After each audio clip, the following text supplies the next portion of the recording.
Hello guys, today I'm gonna show you how you can manage your map, set the rooms, divide the rooms, or merge it, and there we have the Philips 3000 series.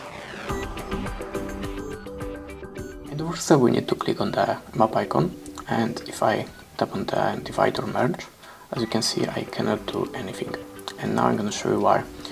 In the first step you need to open the three line icon, then go to the My Maps, and you need to click Use this map. Then tap on the Yes, then go back,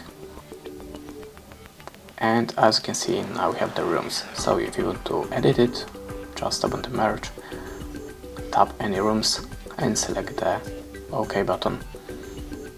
And basically that's it. Thanks for watching and goodbye.